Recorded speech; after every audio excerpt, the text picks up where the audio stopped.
He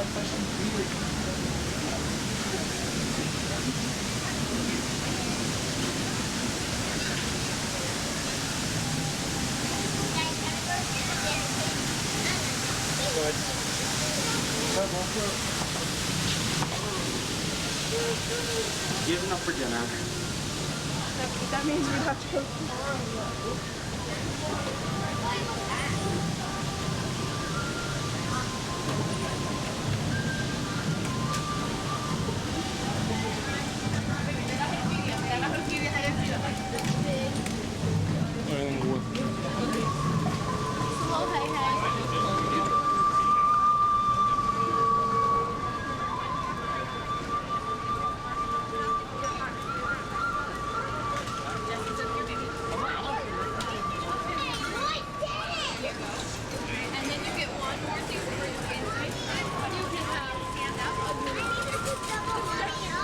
Like they had to come down.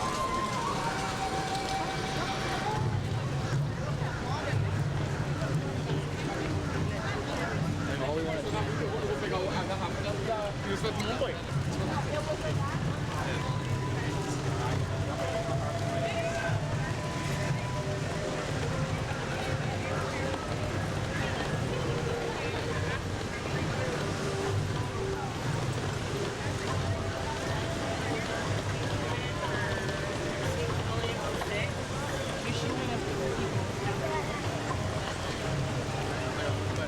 lo de allá para lo de dinosaurio.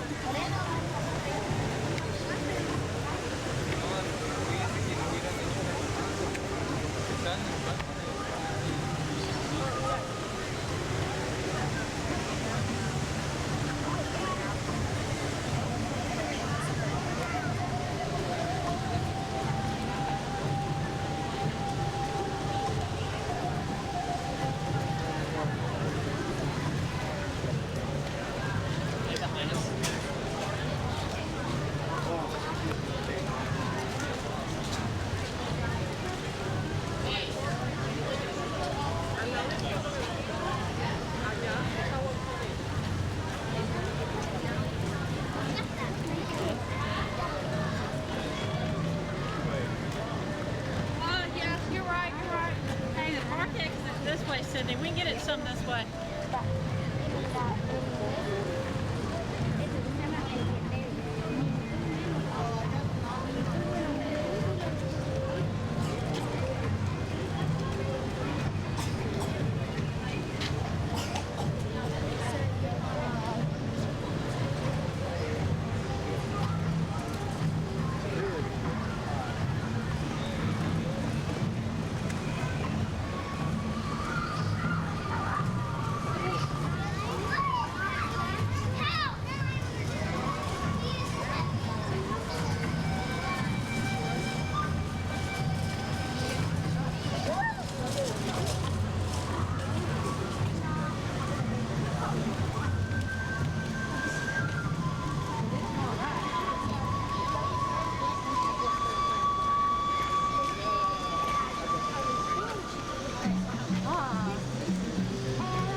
Oh wait, we can go through here.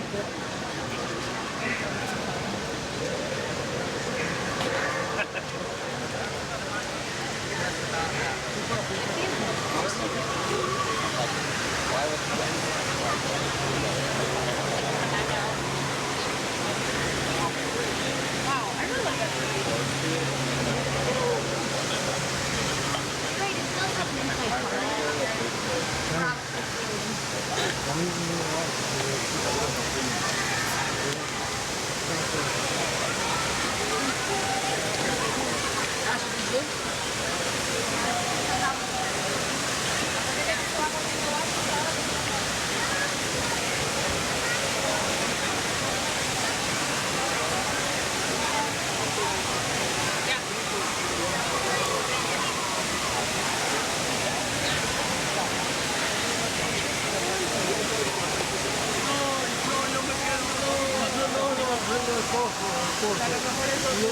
Está padre como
ready for that. That was the ride of my life.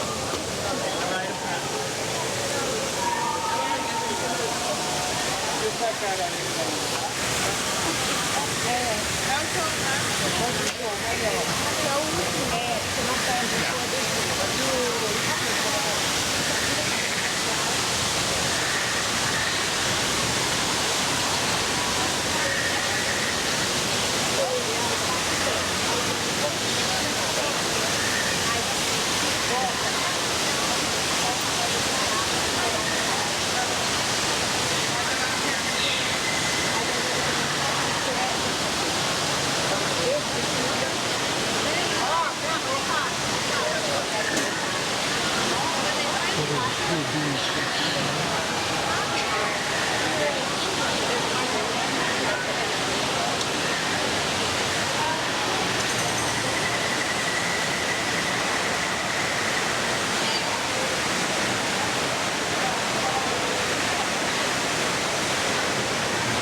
Yeah, it is a fill.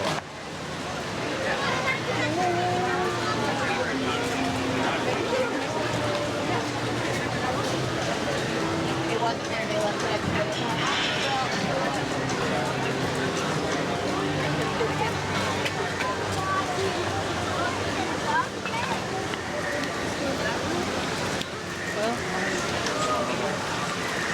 Pretty sure it's a...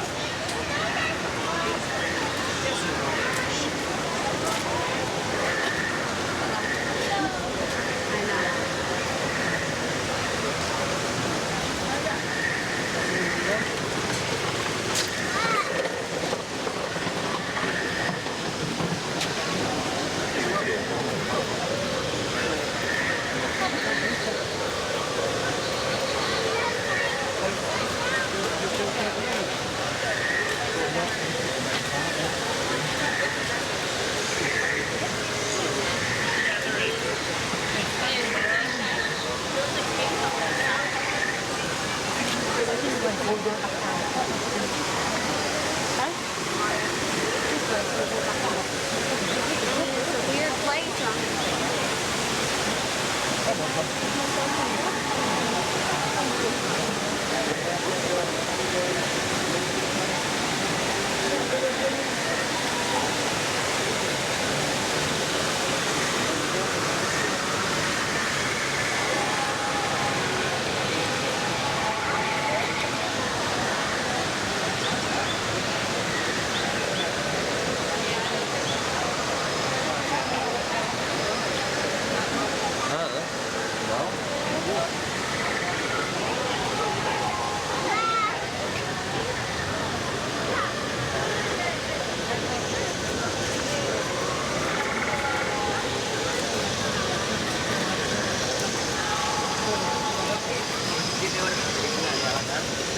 Buat listrik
Safaris. In order to keep your wait time to a minimum, we ask that you please keep your group together, keep up with the party in front of you, and fill in all the available space. If you are traveling with someone in a scooter or wheelchair, please have this person lead your party through the line. This will help keep your wait time to a minimum. Once again, please keep your group together, keep up with the party in front of you, and fill in all the available space. Thank you for touring with Kilimanjaro. When it comes to safaris, we go wide. Circles and your feet in each row of the zone box. Each row.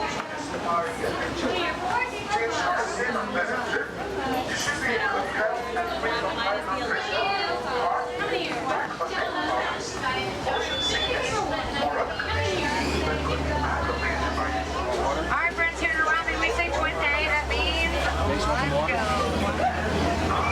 Shamo and welcome aboard friends. My name is Cindy. I'll be your driver today as we make our way out on the Romney Wildlife Reserve. A couple of rules to cover real quickly though before we start. Number one, keep those arms, hands, legs, feet inside the vehicle at all times. Make sure you keep a tight grip of anything that you're holding and also anything on your head. Make sure it is secure as well. If something falls off the truck, friends, we're all going to wave goodbye to it together because we cannot stop to pick anything up. So please secure those items. Number two, most important for everybody's safety and the safety of those around you, you must remain seated at all times, friends. No standing by anybody during safari. That being said, we're going to start a safari here in the Little Ituri Forest, and we're going to keep our eyes open for animals that are really good at blending in with their surroundings. Let's see. Oh, we got no copy over there to the right. Very shy, reclusive animal. They do hide deep within the forest. They are able to blend in with that dark brown coat of theirs and the zebra-like striping on their legs and hindquarters. Not related to the zebra though in any way. They are the closest living relative of the giraffe, and one of my personal favorite animals is out in the back there. Kind of disappeared behind the stumps, so keep your eyes open for a little tiny forest antelope called the yellow-backed diker. It has a bright tuft of yellow hair on its back. We'll see if we can hopefully get another glimpse of it. But on our left-hand side, that big black and white bird up there, the saddle-billed stork, one of the largest storks in Africa at about 5 feet in height. Wingspan about 8 feet. Male and a female out here. We'll see if we can find the other one. You can tell them apart by their eye color. The female's eyes are a bright yellow in color, while the male's eyes are going to be brown. They do not have any vocalization, though. They communicate with each other by rattling their bills. All right, didn't get another spotting of that diker, so let's keep moving on. We got the second saddle-billed stork, and this is Yellow Eyes. so that is, let's see, is it yellow? Yep, yellow eyes. So that's the female right there, which means the first one we saw was the male. Wait, do these ones all stay? Now for 8 feet, just for reference, the canopy up above your head, it is about 8 feet wide. So that wingspan about as wide as the canopy. Those alligators. All right, anything else in the forest? I'll help protect the forest habitat, making sure we're recycling those paper products whenever we can. Maybe think of switching to something much more sustainable like bamboo products, if you are able to. All right, moving deeper through the forest. Let's see if there's anything in this back corner before you move on. If you look over your left shoulder, you might spot a black rhino kind of pacing all the way in the back there. Just kind of disappeared, unfortunately. Well, let's see what else we've got. Looking a little quiet. Might be some bongos. The reddish-brown ants will kind of hide in the tree line all the way over there on the left-hand side. There it comes. So rarely seen, they are considered the ghosts of the forest. They're the largest and the heaviest of the forest animals. There's another one kind of laying in the shadows over there by the watering hole. Greater kudu standing in the clearing back there, that big tan antelope. That is a female. Female greater kudu will not have horns, only the males will. But that brings us out of the forest, so we're making our way down now to the Salpi River region, and the river is going to start on the right, but if you're on the left side, don't worry, because the river just a little further up is going to be on the left. So plenty of river spotting for everybody. Lots of pelicans over there on that right side. Those are the pink-backed pelicans. They get that name because the color of their skin under all those feathers, when it's nesting season, that will turn a light shade of pink in color. They are considered colonial nesters. What that means is when they do nest, they will nest in large groups referred to as pods. There can be up to 1,000 pelicans. That is 500 mating pairs within a singular pod. Just the backside of a hippo, kind of submerges up. There we go, right there. Hippopotamus, Nile hippos, one of Africa's largest animals. Up to about 5,000 pounds when fully grown. At birth, they're only about 100 pounds. Now, they do spend about 16 hours of their day submerged in the water to protect their skin from the sun. Eyes, ears, nostrils, as you can see, just showed you right up at the very top of their head. Now, when they put their head back under the water, they're going to close up their nostrils and their ears. They'll put those ears flat, and then they'll shake when they come up out of the water. If it comes back up, you might see those ears kind of twitching around, get the water out of them. Can hold their breath for about 8 minutes at a time underwater. Now, out of the water to protect their skin from the sun, they produce a mucus. It kind of looks like blood, so they refer to it as blood sweat. Tiny droplets all over their body. That is going to keep their skin protected from the sun. Oh, I just see that we have 2 of them over there. Now, they are kind of moving around. Hippos are not swimmers, friends. When they're moving in the river, they're actually walking and running on the riverbed. That is how they move around. They are quite fast. They can actually outrun a human on land. They are also herbivores, which means they're plant eaters, typically going to be grass. Hippos usually leave the river at night. That's when they'll head inland and graze on grass. It sounds like we are holding for something on the Savannah a little further up ahead, so we're going to hang out right here with these hippos as we make our way along this part of the river. There's lots of black vultures hanging out there this afternoon. All right, they do have a favorite spot up here by the waterfall, so let's see if they are potentially hanging out in that back corner up there.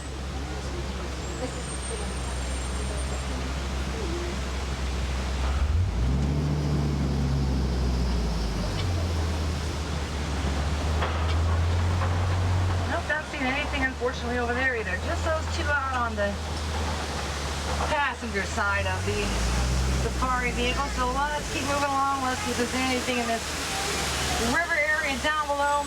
Potentially looking for a Nile crocodile as we come over the bridge here. One of the largest crocodiles. They're on average about 15 to 16 feet long, will weigh about 500 pounds. And there is one on the shore, friends. You got to look past all the tall grasses, but there's one on the shore all the way in the back there. That's the only one I'm spotting, though. So they're able to eat about half their body weight in a single feeding. Oh, yeah. So they're 500 pounds, about 250 pounds they can eat. They are capable of going quite a bit of time as well during times of extreme drought. Crocodiles have been known to go up to 8 or 9 months without eating if they need to. They are what you call an opportunistic hunter. Crocodiles, they don't need to go hunting for their food. They are going to wait right in the river for their food to come to them. And once they capture their prey, a bite of about 2,000 pounds of pressure per square inch is going to be enough strength to crush bone. All right, a sure sign that we are leaving the river area and headed onto the savannah is this big tree coming up on the right-hand side. You're going to see quite a few of those on the savannah. They are called the baobab trees, and they are supposed to look like that. That is a leafless tree for about 9 months of the year. It will sprout after the rainy season for about 3 months. The inside of the tree is spongy, so both the inside of the tree and the bark of the tree will absorb water. A tree that size is well over 1,000 years old and can hold tens of thousands of gallons of water inside of it, which will make that tree a lifeline to animals during times of drought. By going leafless, the tree is conserving that water, and it has a nickname, which is the tree of life. Another nickname for that tree, the upside down tree. As you saw, it kind of looks like the roots are growing out of the top of it. So we are coming down onto the grasslands, home to lots of migrating animals. I see giraffes out in the distance already.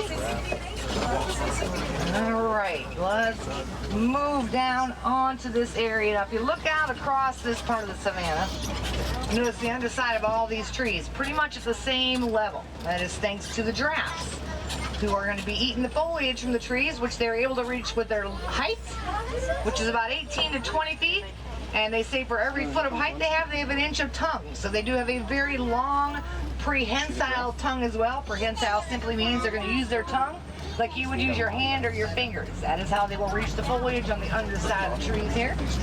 They are a multi-chambered stomach animal, a ruminant. So a giraffe will spend about 20 hours of the day eating. All day long, pretty much a giraffe is going to be eating. They only need about 30 minutes of sleep, and that is broken up throughout the day. So not all 30 minutes at once. They'll take a couple minutes here and there. Giraffes usually will be standing up when they sleep. Sometimes their eyes will be wide open as well. All right, the den on the left here, looking pretty quiet over here. Let's see, maybe something. All right, behind the den. Look to the right of the den. You're going to see some animals right there.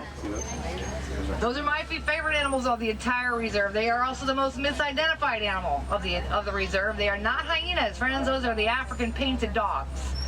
And they are the most successful hunters of the entire savannah, more successful than the lions and the cheetahs combined.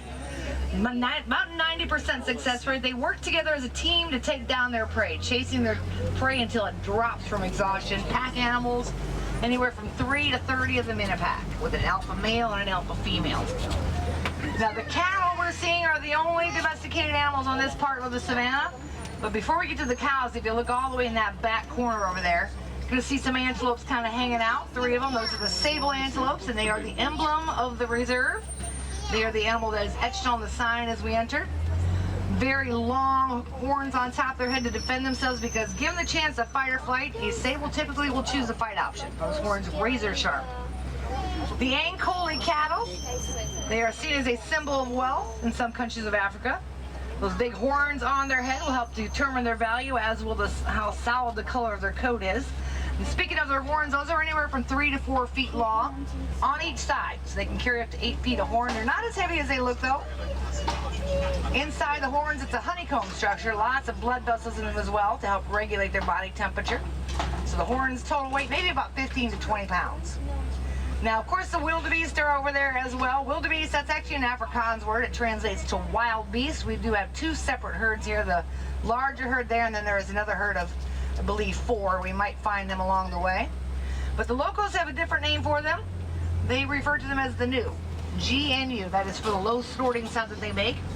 The wildebeest, second largest gathering of mammals, second only to humans. Their herd size is in the thousands, but during the Great Migration, as the animals are moving across the savannah in search of rain and water and food, their numbers will swell up to 1.5 million. All right, I see some of you already see what I'm looking at next, the baby giraffe. The newest member of the reserve, he is 4 months old. At birth, he was 6 feet tall. He is already 8 feet. So a giraffe at birth, like I said, 6 feet tall. They need that height to be able to nurse for mom.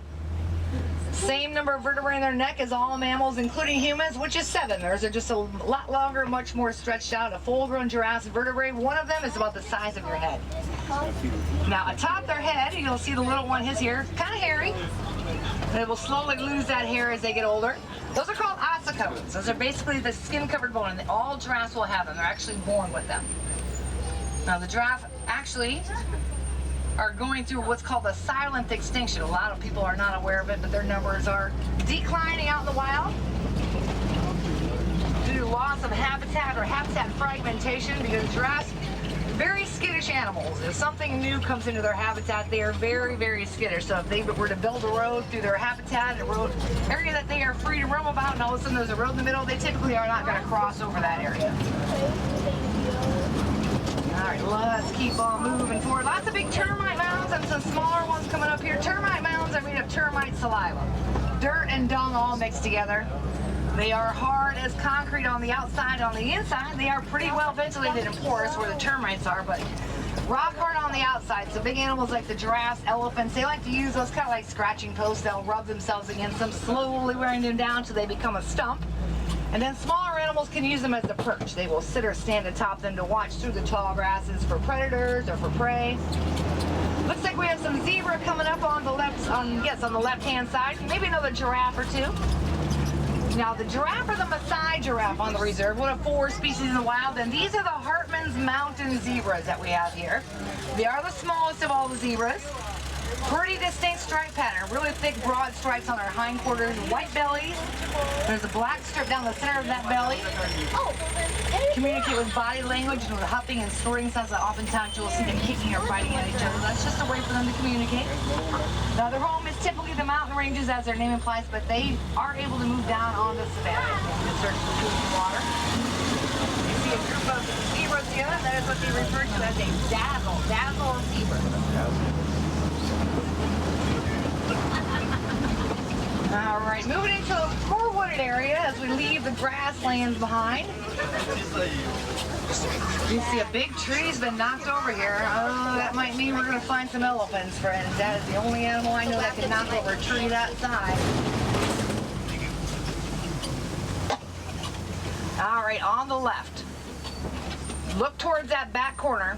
There are some mandrills kind of moving around back there. You gotta look really close. There's one big one that just ducked in the back, but there are a couple smaller ones over there. Now mandrills are the largest monkey, and they are best known for that bright red, blue, yellow coloration that's on their faces and on their hindquarters. That will get brighter and brighter as they get excited. Anybody spot one yet? I just saw one kind of moving through the bushes headed towards the left. They are pretty elusive. They are very good at hiding out here. You kind of see their legs moving around in the bushes there. They don't want to come out. That's a squirrel on the tree. Okay. Saw the tree moving. Thought maybe, oh, nope, that was a squirrel. All right, let's keep moving. Let's see what else we can find up here.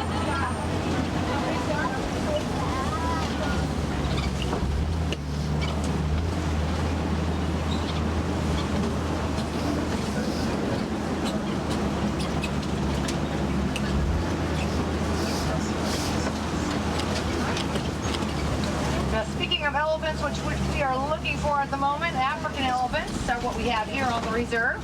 They are the largest land mammal. The male African elephant can get upwards of 15,000 pounds, stand about 13 feet tall, while the female is a bit smaller, upwards of 10,000 pounds and 10 feet in height when they are fully grown. Now, male elephants, they reach maturity around the age of 14 or 15 years old. Once that happens, they reach that maturity, they're going to leave their family herd behind them. Male elephants are meant to live the life of a bachelor. They will roam the savanna, moving from herd to herd. The female's a little different story. The herd that they are born into is a herd that a female will stay in for her entire lifetime. So when you see those large herds of elephants, that is majority going to be females and their offspring. They will all work together to raise their young. Female elephant does have the longest gestation period as well of any mammal. That pregnancy is going to be 22 months long. So almost 2 years before that calf is born, and on average an elephant calf will be about 250 to 300 pounds. Now, a full-grown elephant will not have a natural predator. The greatest threat to an elephant, my friend, sadly, is going to be humans. Habitat fragmentation, also climate change, and hunting and poaching them for the ivory that is in their tusks. Elephants' tusks do start coming in around the age of 2, and they can live without them. So sometimes an elephant doesn't grow very long tusks, or maybe they lose one somewhere along the way, and that is just fine. They do use those to spar with. They also use them to dig. Their trunks, which they use for pretty much everything that they do, have more muscles inside of them than we have in our entire body. An elephant's trunk does have thousands and thousands of muscles inside of it. You'll see quite a few more of these baobab trees in this area. You might see some holes or maybe some tusk marks in them. The elephants are going to be one of those animals that can access that water easily by either piercing the outside of the tree, or as you see over here to the left, they will simply dig into the bark. And then they or other animals that will come around along and pick up the bark that's fallen can chew on the bark, kind of like you would chew on gum to access the moisture that's in it. Now, as around the corner in the pond here, we do have lots of flamingos. Now, these are the greater flamingos. They are the largest and they are the lightest pink of all the flamingo species. Bright pink on the underside of their wings, though. Flamingos not always pink. When they hatch, they will be gray. Very light gray in color, very fluffy.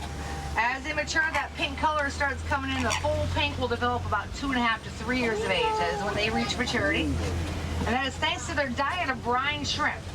It's the beta carotene that's in the shrimp that turns their feathers the pink color. You can see this one's wings outstretched, see that bright pink coloration underneath. Elephant in the distance, friends. All right, look behind that baobab tree. See the big elephant back there? Waving its ears. That's a way for them to cool themselves down. Elephants' ears have lots of blood vessels in them, so waving them like that, they can actually drop their own body temperature about 10 to 15 degrees. Another way to cool off is to coat themselves with mud and dirt and red clay. Animals like elephants and rhinos, speaking of rhinos, guys, right in front of us, they will use that mud. That mud is their sunscreen, and it keeps them cool and protects them from biting parasites. Now, the elephants apply that sunscreen using their trunk. We call it a mud or dirt bath, whereas the rhinos, there's one doing it right up ahead here, wallowing in the mud. They will get in that mud hole, kind of rock back and forth, or they'll just lay in it, just finishing that mud bath now. Now, these are the southern white rhinoceros. As I said when we were in the river area, they're going to get to about 5,000 pounds, maybe a little more. Pretty social as well, called the crash of rhinos. Now, the white rhinos, their name is actually a mistranslation. They were originally called the white rhinos, and white is an Afrikaans word. It translates to wide because they were named for their very wide, square jaws. They are grazers. Black rhinos, I know we didn't get to see it, but their mouth shape is much different. They actually have a pointed upper lip, and they are browsers. They will browse on the foliage. They got a vocalization, all right. Curled tail means a happy rhino. Not the best vision, so we're kind of a blur, even though they were that close to us. They rely on their hearing and their sense of smell. Cheetahs alert over here to the left. 1, 2, 3 of them. Fastest land mammal, 0 to 60 miles per hour, takes 3 seconds.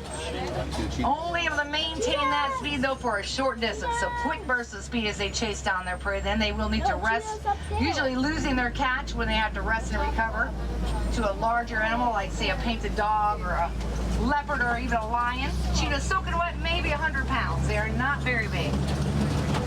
Long, thick, muscular tail to help them maintain their balance at their top speed. Also, they are daytime hunters, the cheetahs are. Most big cats are not out and about during the day. They are resting and conserving the energy. That is when the cheetahs take advantage and they do their hunting. That black mark under their eye is actually going to help reduce the glare of the sun in their eyes as they hunt. All right, now we've got a big rock formation called the Kopi here. And the Kopi is home to the most social yet the most elusive of the big cats. During the daytime hours, that's the pride of lions. So as we come down, the weather is cooling a bit, it is clouding over, so keep your eyes out in the crevices and cracks of this Kopi. Lions, most active in the early morning and in the evening hours. During the day, they're going to sleep and rest, about 16 to 20 hours. All right, we've got a head on the other side. All right, we've got a female, so we're going to move around here and get a better look at her. There are 3 lions in total in the pride. They are siblings. So we have 2 females and a male. We've got rhinos coming through the bushes here. They're coming to join us again. Now that rhino in the front, notice how it's a little smaller? That's actually a rhino calf. She will be 4 this fall. And notice how they are smelling the droppings there. By smelling the poo, they know who's been there. But we're going to keep, let's come find that lion. Let's see. There we've got one.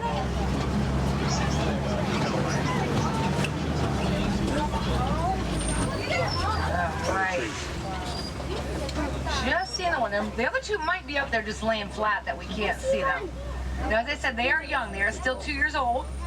The male, if we see him, his mane is just starting to come in, so that will get thicker and fuller as he matures. Also working on their roars. The male's lion's roar, his roar is coming in. The females, we have not really heard them yet, but fully mature lion's roar can be heard about 5 miles away on a quiet day. Now, during the day, their vision about equal to ours. At night, though, it is 6 times stronger than ours is. Like I said, that's when most of the hunting is done, and it is typically going to be done by the females. They are the ones that will go out and do the hunting while the male lion stays back to protect the pride and the younger ones and patrol his territory. Warthog alert in the back here, behind the tree. Just see one. There's another one all the way in the back there. Warthogs, relative of the domesticated pig. They are one of the largest burrowing animals. So all the burrows you see here used by warthogs, they will dig their own, or they'll simply take over another animal's burrow. Always backing in. Their tusks are always going to face out. So if a predator approaches, they are ready to defend themselves. On our right-hand side, we have a few ostriches over there. They are female. Gray feathers are the females, black feathers are the males. The largest bird, they are about 6.5 to 7 feet tall, and they can run 40 miles per hour. So they are one of the fastest animals on 2 legs. Very, very fast. Very big eggs as well. The biggest bird gives you some pretty big eggs on that right side. You'll see a bunch of them right there. One ostrich egg is 3 to 4 pounds in weight. Can hold up to 250 pounds of weight on top of it without breaking. And as you see, all the eggs laid in a pile because the hens all lay their eggs in the same spot as the dominant hen. The dominant hen, her egg, of course, will be in the center. Then the dominant male ostrich and the dominant female ostrich, they will take turns incubating those eggs until they hatch, and then they will both raise them. Coming up now on the warden's post, that means we're getting close to the edge of the reserve. And the post is home to the Nigerian dwarf goat. This is a dairy goat, and they do produce a very sweet and a very nutritious milk that the farmers consider very high value, because from goat's milk, farmers are able to make lots of different products that they can then sell to the local villagers or the marketplace, able to earn an income them to support themselves and their families, thus having to rely less on wildlife. And that, my friends, does bring us to the exit of the reserve. So we are headed out, making our way back to the village of Harambe now. As we make our way back, there is one last thing, and that is the difference that all of us can make in the lives of animals around the world. We can all be conservation heroes, friends, right from the comfort of home by doing our best to reduce, reuse, and recycle whenever we can. Reduce your energy and water consumption at home, and that is really as simple as turning lights off when you walk on a room and turning water off when you brush your teeth. Reusable products like reusable water bottles, shopping bags, utensils, straws, things that you use every single day. That is a really good way to slowly eliminate single-use plastic.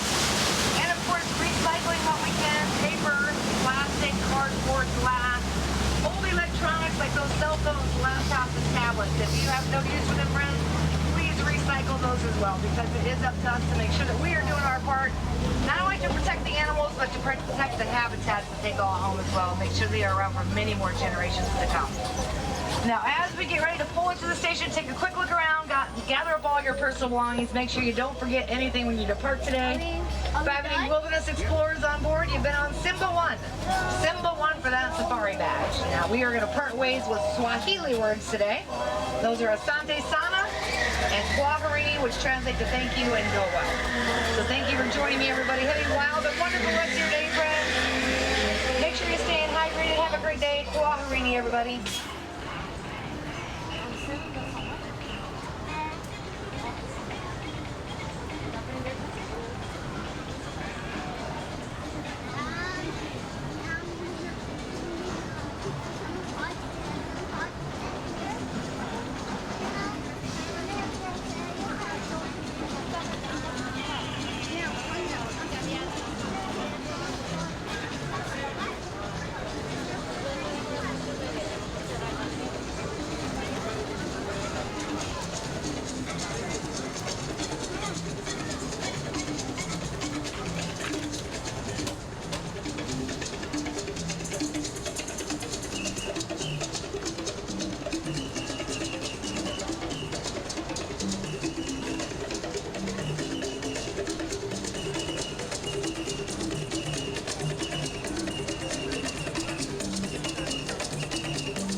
Inne, Sì, no? dai, buona fuori.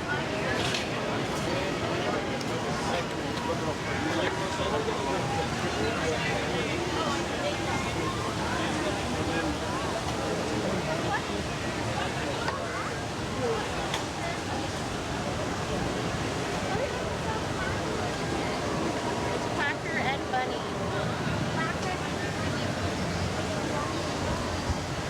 At least it's nice and cool now. Oh my goodness. There's monkeys here. Let's go.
Cool.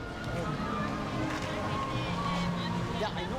That's what I have my I think that's what I'm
Director of the Dino Institute, and I hope you enjoyed those quaint exhibits in the old wing.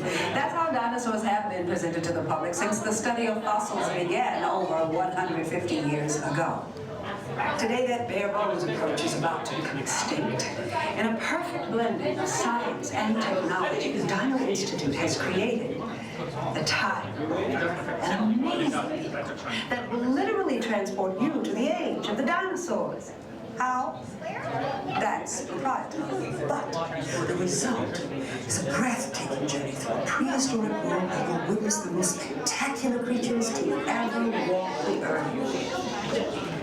In a moment, you'll be going live to our control center for a comprehensive safety briefing, and then it's on to the tour that will convince you forever that the future is truly in the past. What are the usual Hello there. Welcome to our little trans-dimensional joyride, folks. I'm Dr. Seeker, your friendly controller, and a heck of a paleontologist, if I do say so myself. But let's not talk about me. Let's talk about you, and how you can help me make history today with the Time Rover. It's like this. If I can bring you back from the Cretaceous period, it stands to reason that I can bring back a live dinosaur with you, and not just any dinosaur. Take a look at this guy. He's an iguanodon, and I'm certain that he is the key to understanding these magnificent creatures. I tagged him with a locator during an unauthorized field trip. Otherwise, I'd be traveling with you. Right now, our dino should be about here, at the very end of the Cretaceous period. That's where you're going today. I've arrived, it seems, just in time to correct a little misstatement. Dr. Marsh. That is impossibly close to the giant asteroid impact that destroyed most life forms on Earth. Our tools are designed to take you to the early Cretaceous period, and I can assure you that all Time Rovers have been securely locked on those coordinates. That's right. See? Securely locked. Access denied. Continue. Of course. We were just talking about seatbelts. Plug them in, use them. It can get kind of choppy out there, so keep your hands and arms inside the vehicle at all times. Flash photography? I wouldn't. It alters the homing signal, and that's not good. Oh, and one more thing. Those locked coordinates? We're in. Now, here's the drill.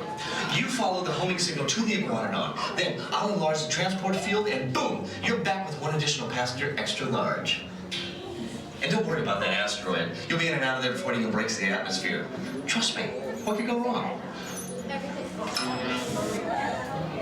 Hey, it's me again. Remember, only you guys are going on this special mission, so don't tell anyone, okay?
Time travel commencing in T-minus 10 seconds and counting.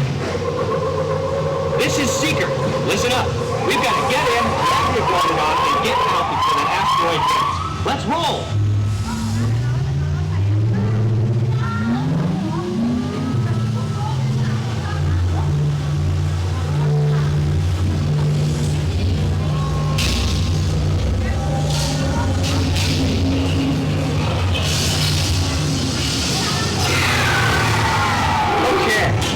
Let's go get that dino. Computer, what are you tracking? Styracosaurus. Not our dino.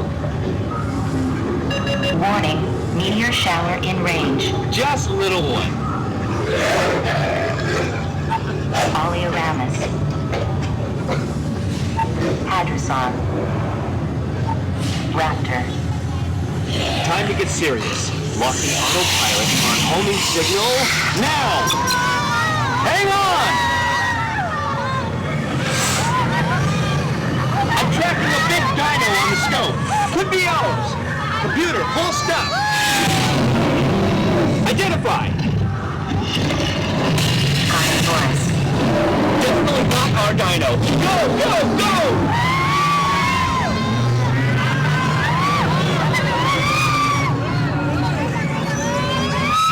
Another big guy. Computer. Slow and identify. Sauropod. Still not our dino, but at least this one's a vegetarian.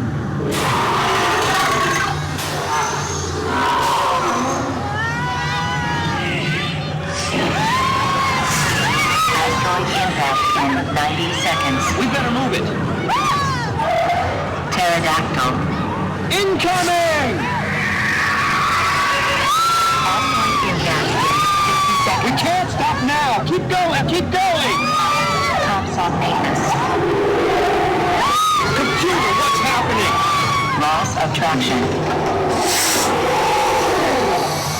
Four-wheel drive! Move it! Warning, meteor strike. Evasive maneuvers! Left! Right! Left! Right!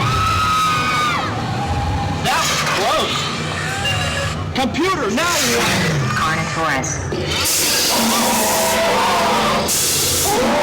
That's it! Abort mission! Abort! Abort! Iguanodon. Forget it! Get them out now! Asteroid impact. Brace yourself! This is it! They're not gonna make it! They're not gonna make it! Mission accomplished. You made it! I knew you would, and guess who made it back with you? I better find it before security does. Thanks for everything!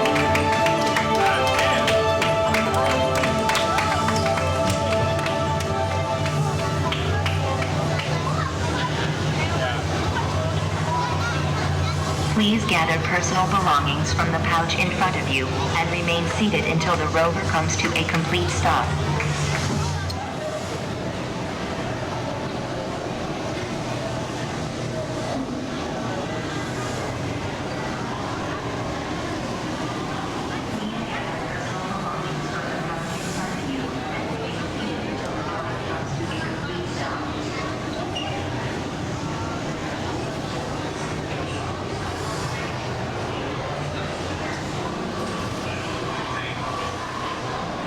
Unit 1 here.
Cheetah.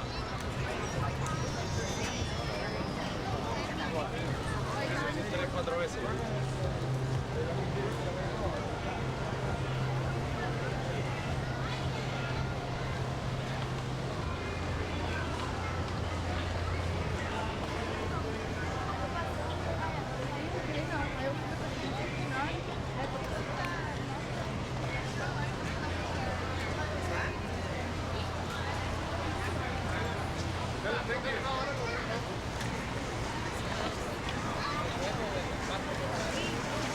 Oh, Lordy.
Estuvo brutal.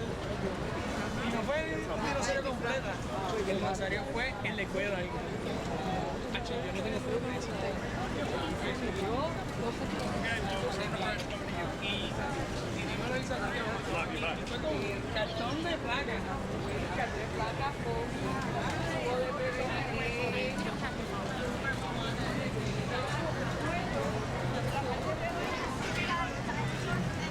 Character landing.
look at up there.